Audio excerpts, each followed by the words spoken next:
But I think we also have to look inward and say, hey, what skills are we lacking? What process are we lacking that allowed for this to happen? And sometimes that's a good thing because it might be the eye opener that a law firm leader needs to make a change. Hey, everybody, it's Steve Fretzin, and welcome back to the Be That Lawyer podcast. We have just wrapped up 5 years, Kyle, of this podcast, and we've done almost 500 shows. And it's super exciting because I get to meet some of the most talented, amazing rainmakers and experts in legal all over the world. And no different, right? We're going to talk to you today. You're an expert, right?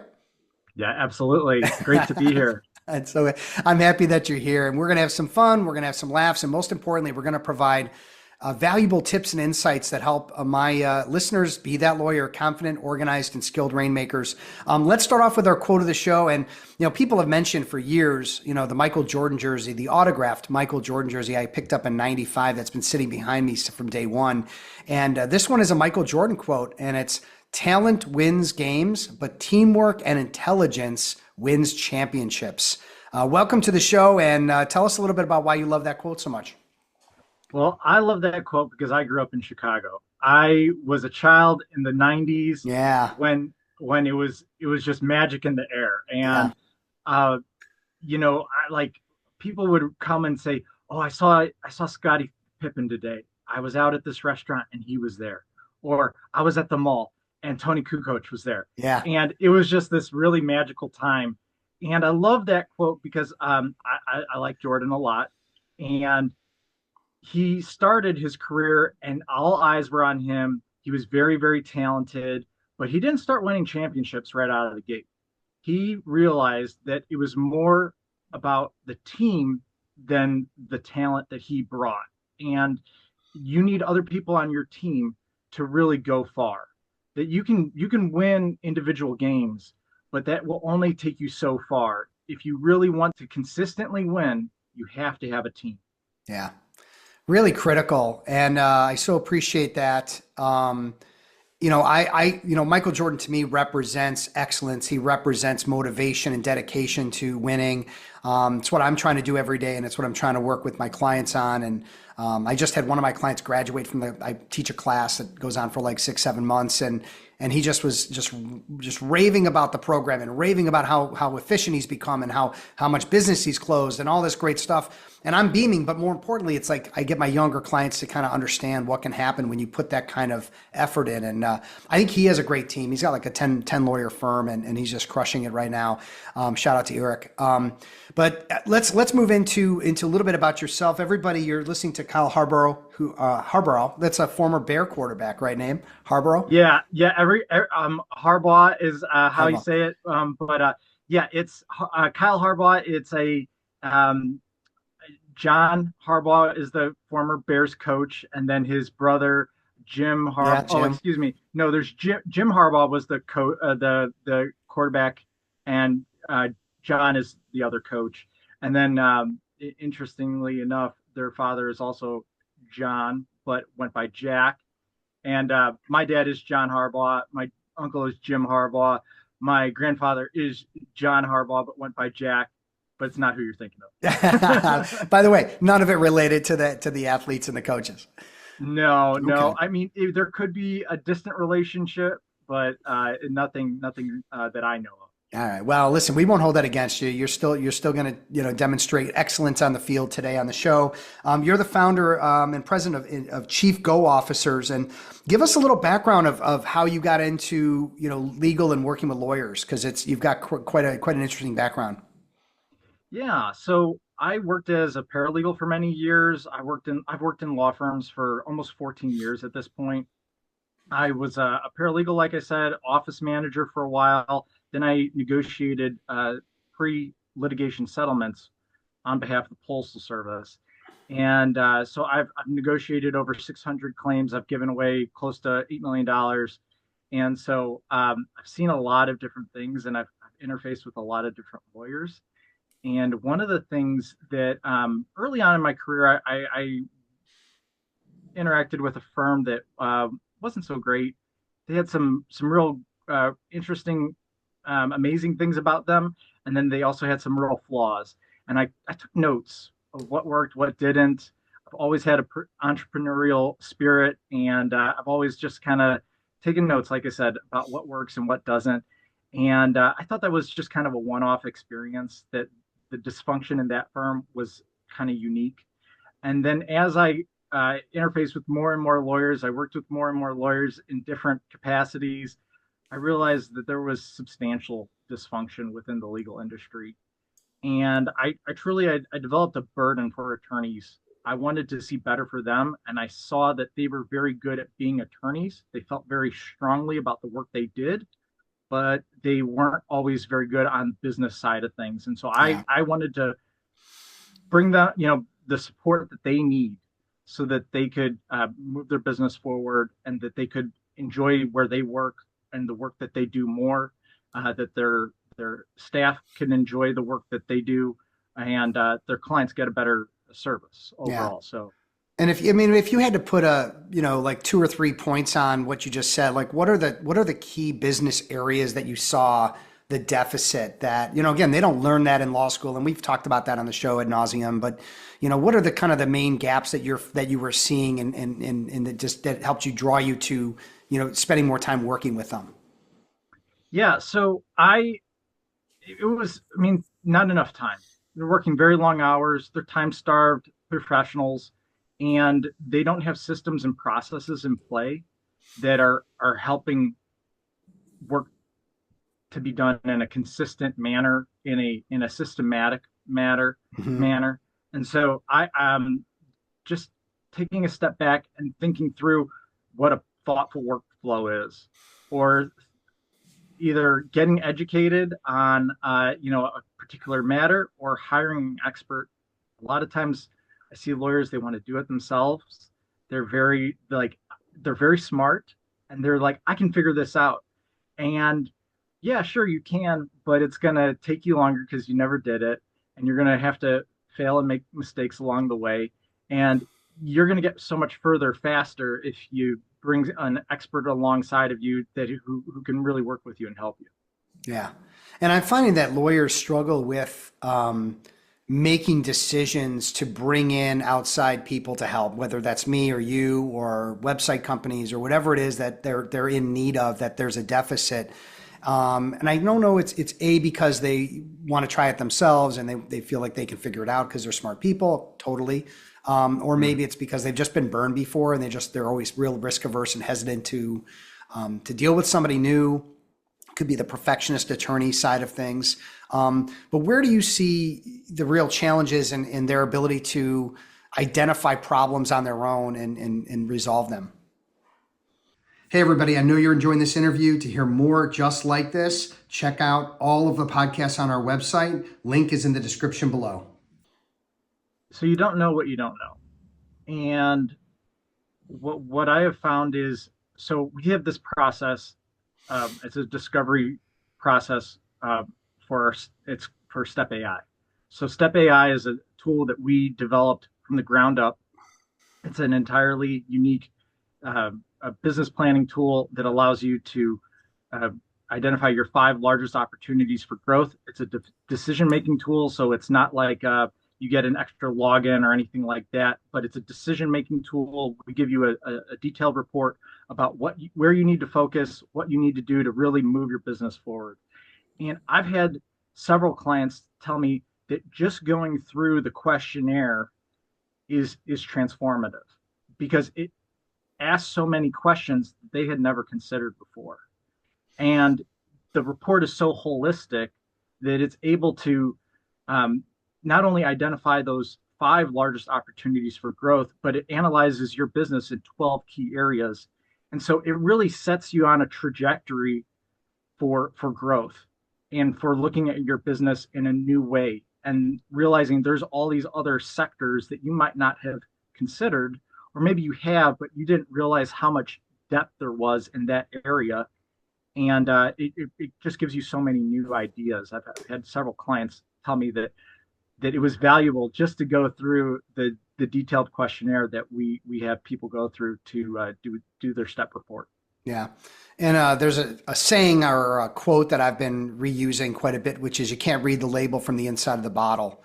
which you Well, may have found yourself saying, but it's kind of true. In fact, I have a friend, Ron Latz, who he's been on the show. He's a marketing I, guy, and I have I him. love Do you know Ron? I love Ron. We've talked. He's a Yeah. great guy. Yeah. So like I said to him, hey man, would you do me a favor?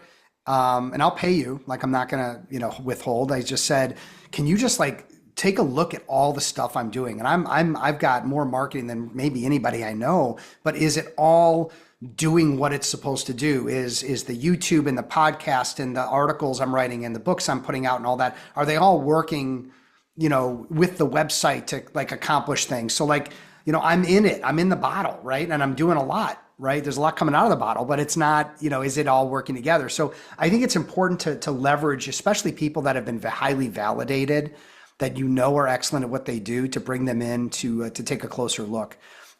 Let's take a soft left turn and let's talk a little bit about what are some of the main areas that law firms should be and lawyers should be focusing on in order to grow their law practices. And one area that I want to talk through is business planning. I find that most of the lawyers that I work with, in the law firms that I work with, they may have a plan, but it's usually crap. What's a common issue that they have with planning and like having a strategic plan or a business development plan or whatever it might be?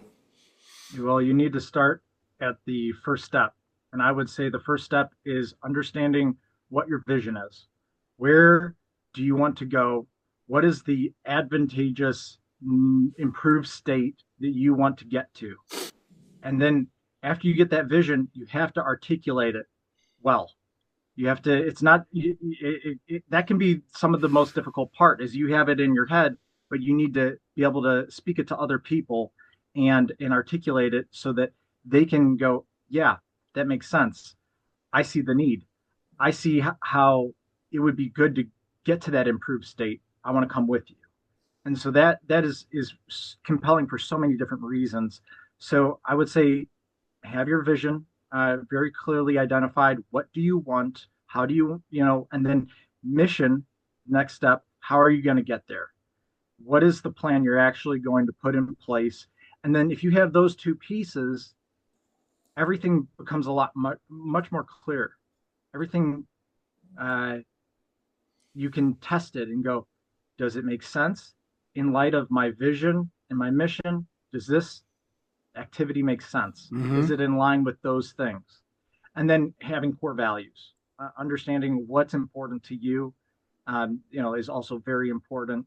And being able to communicate that to people. A lot of people, they start off as a solo practitioner that might be just them, or maybe a paralegal or a receptionist or something like that. But their team is really small, and they're like, "Why do I need to think through that?" It's going to set the trajectory for the rest of your days in for all the days in your office Yeah. for your business growth. Hey, everybody, I hope you're enjoying this fabulous interview. If you want to check out more about what Fretzin does every day to help you be that lawyer, confident, organized, and a skilled rainmaker, please check out our services page on our website. Just go to the website, check it out. I know you'll enjoy it. Thanks.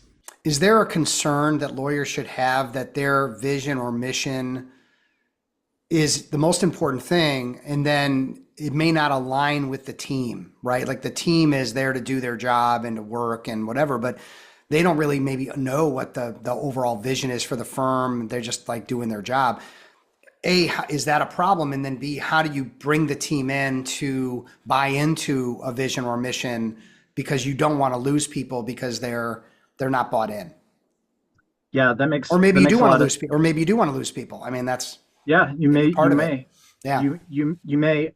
So yeah, start early. Then you can communicate that to everybody who comes into your organization. That's what we've done at Chief Go Officers, and it's worked really well. Um, but if you have existing team members, you need to articulate it well, and you need to um, you know persuade them. And then once they've bought in, you need to continue to encourage them along the way, especially when it gets hard, because oftentimes movement to advantage, it's difficult. And yes, it's going to be an improved state, but the from here to there is going to be tricky, and it's going to be difficult, and it could have some, definitely some effort and some sacrifice associated with it. And so it's important to know that those difficulties are coming, and that you need to continue to reinforce the vision, and continue to persuade and encourage people along the way. Well, it also might impact your hiring moving forward. I mean, yes, you want to persuade the right people that are on their bus to go in the direction you're going. And you mentioned, get them early.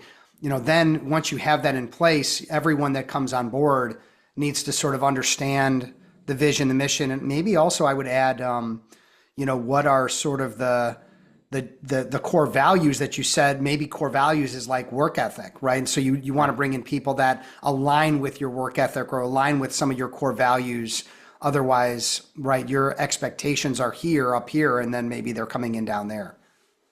Yep, exactly. So that's dovetails really well with our other AI system. So Right Hire is our other system we built from the ground up, and it identifies not only who is that A player who's got that really good skill set that you want, but it looks at their personal goals, and it meshes them with what you want to go, what you want to do, where you want to go with your firm. So you two are aligned. So what they want is what you want, and what you want is what they want. And so Hmm. you're moving in the same direction. And not only do they have the right skills, but they're a good culture fit. They have long-term goals that are aligned, so that you can really bring somebody into your organization. They're going to work hard, they're going to do a good job, and they're going to stay long term, hopefully, because their long-term goals are aligned with the firms. Yeah, I mentioned. I don't know if I mentioned this in my last episode. I just wrote an article for Above the Law. It's probably Mm. out already, but it's on how lawyers need to make decisions. And I think with hiring, a lot of lawyers are doing it on gut. And I don't disagree that gut is a critical component of hiring. The problem is that they're not maybe preparing the proper interview questions. They're not preparing assessments and assessment tools. Maybe there's proper validation that isn't happening. And so they bring someone into their organization and they're relying on that person and paying them a lot of money. And then they don't get the results out of that person because that person showed their best possible version in the interview. And then everything is falling short of that once you get them in the door. Yeah, that's definitely part of it. I actually had a law firm owner tell me that last week, that this person was a rock star, and then they got hired, and it was like, who is this person? Totally different. Yeah. But at the same time, maybe you didn't do a good job of articulating what this role was going to be, and the expectations involved, and what their day to day was going to look like. And so they get there and they're like, I didn't sign up for this. And so there could be a disconnect for a couple different reasons. And I think it's very clear. You have to be very clear, and set expectations well, and have very good communication.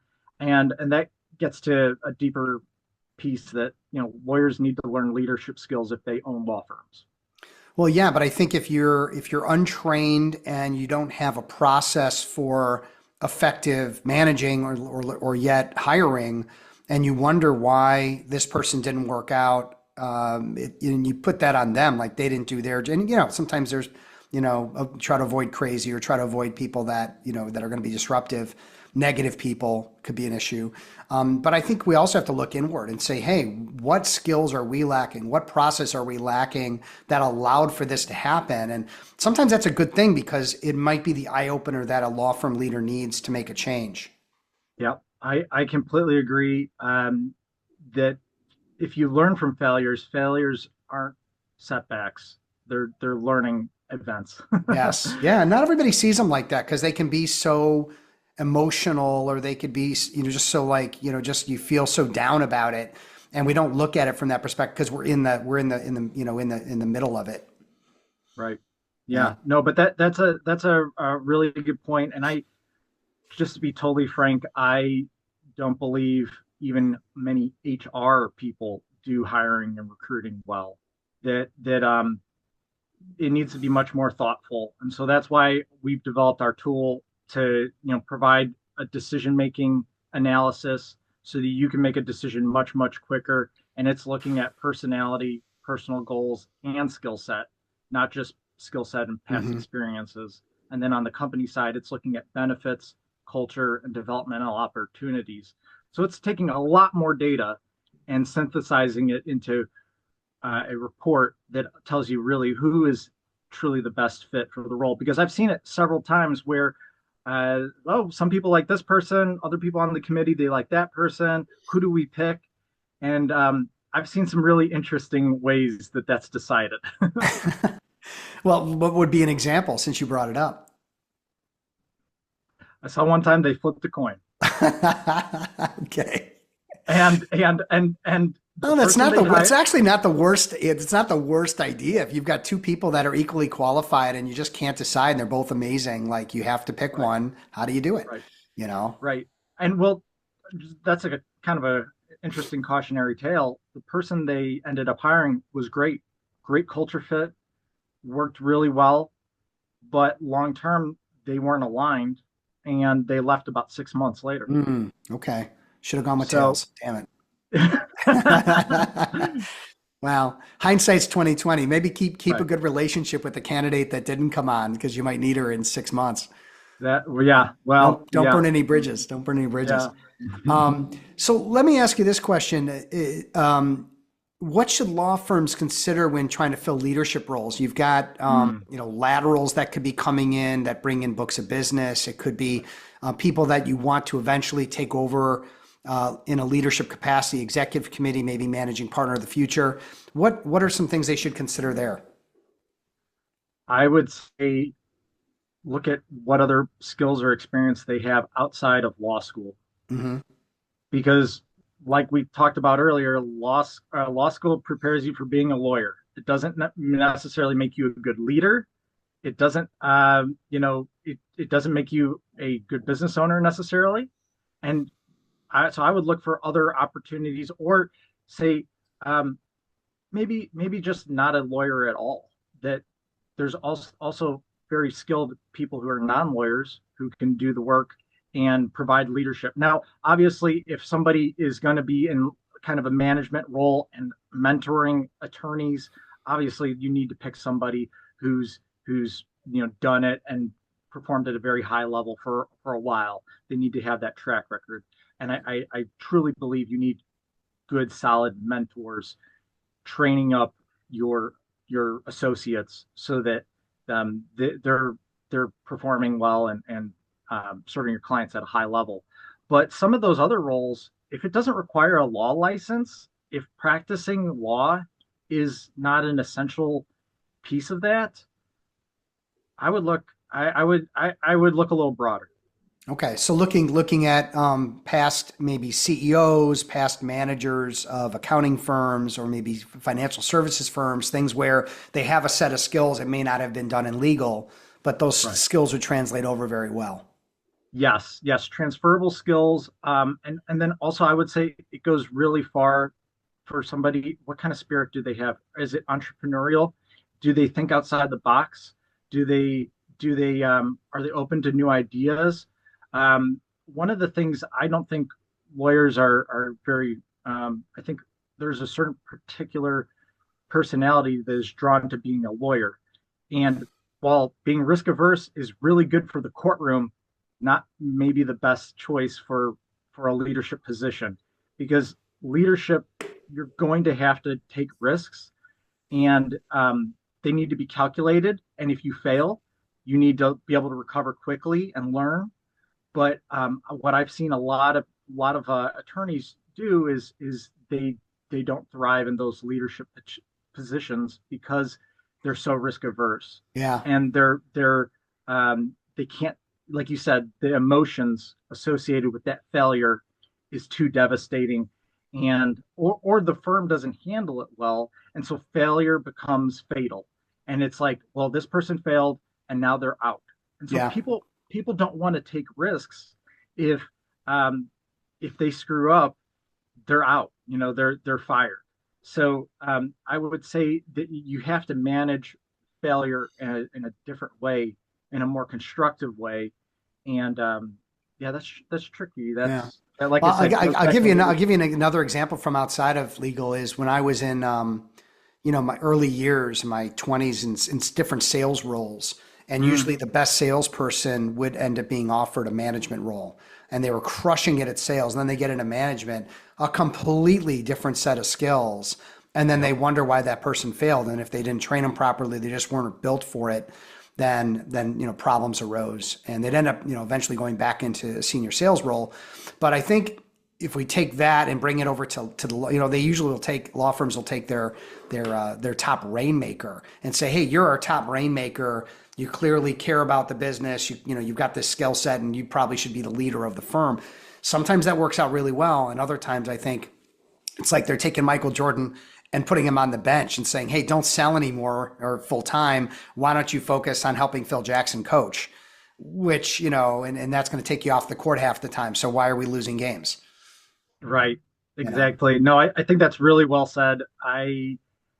Yeah, just because they are very successful in one role doesn't mean that they're going to be successful when you elevate them. Mm-hmm. And so it might be more beneficial to have somebody who has a different skill set entirely, or maybe is not so um, entrenched in that particular role and who can come from the outside and bring a fresh new perspective. Yeah. I mean, sometimes I've got, rainmakers all over the globe that work with me and they're building multi-million-dollar books of business. And they get offered or they get in the running for management roles. And I'm not saying I'm the devil's advocate for it all. Sometimes it's the right move, but in many cases, it's like, do they realize how many, like I know all these managing partners. I understand the headaches they have and how many people come out of it and say, it was a great experience that I went through, but, if I had to do it over again, geez, maybe I wouldn't have because I could have built, a $5 million book into a $10 million book and I would have had total control over my time and my life and travel and all this stuff. And now I took on this management role, which was just, based, like glorified babysitting and spinning 1,000 plates at the same time and, not sleeping and whatever. And again, I don't want to kind of crap on the idea of being a managing partner. I think that's an important role. But I know that for some of my clients that where business development is the key, it can be sort of a way to really put it on hiatus for a while, which I'm not thrilled about. Yeah, and I think that goes back to what we talked about earlier about understanding your vision, your mission, your values, Yeah. what's important to you, and not only for your organization, but you personally, Yeah. and so build, stay consistent with the decisions you make, and and you can't be consistent if you don't know those things. Yeah. So yeah, start with the end in mind, I think is kind of a good takeaway.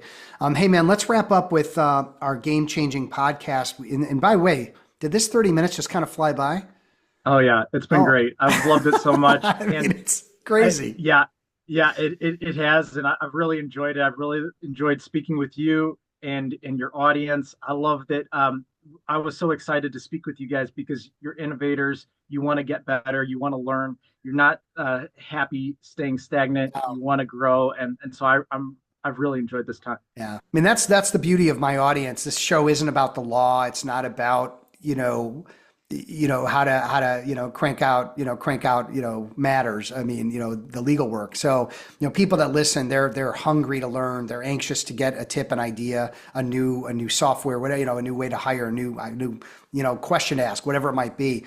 And one of the great innovators of entrepreneurialism in our current age is Alex Hermosi. And I know that you and I both listened to the podcast, The Game, and take a moment and just explain why this guy who used to be a gym rat and used to sell gym memberships and help gyms to be successful would be or could be impactful to folks like us and lawyers. So I've studied a lot of business. I've studied a lot of philosophy. I got a degree in philosophy. uh, Alex Hermosi is a brilliant mind, and he is a detached perspective. He brings up things all the time that I'm like, oh shoot, I never really thought about that, but he makes a good point. And so I really I like him for a lot of different reasons, and I enjoy his podcast consistently. I never feel like, that one was okay. It's always like, holy smokes, that was really interesting, and I have some things to think about. And yeah, he's somebody I learn from frequently. Yeah. I mean, I read his book, $100 million man, offers. yeah, Million Dollar Offers. And it's one of those books that you just like find yourself writing in the margins and earmarking and saying, I have to come back to this because that one idea could be absolutely critical for my business and where it goes. And I would recommend, it's a very, A, it's very inexpensive to buy. And B, if Yeah. you want to just listen to it, he gives it away on the game. I think he gives away both or all of his books as audios on his podcast, so you can pick it up there. But shout out to Alex Hormozy, great, brilliant mind, and helping a lot of people. Like he just says, I don't want to sell my stuff. I just want people to tell others about it and spread the word, which is what we're doing. So Yeah, yeah, and one of the things he said is he really likes that he consistently reads his philosophy. So I think um, having having that kind of background really helps you to think in a different way, and I just enjoy the way that guy yeah. thinks. It's not that I don't think it's a typical business book like many that I've read and you've read. I think that's the thing that sort of like sets it apart. And he just gives very practical, actionable things that just says, do this, right? And like, okay, I'll do that. Hey, let's take a moment and thank our wonderful sponsors, the Law Her podcast, amazing with Sonia, and PimCon is coming up. That is the premier personal injury conference happening in October with my friend Chris Dreyer. Check that out, everybody. And hey, Kyle, if people want to get in touch with you, they want to hear more about what you're up to, what you're doing with Step AI and all the hiring process and all the stuff you've got. What are the best digits?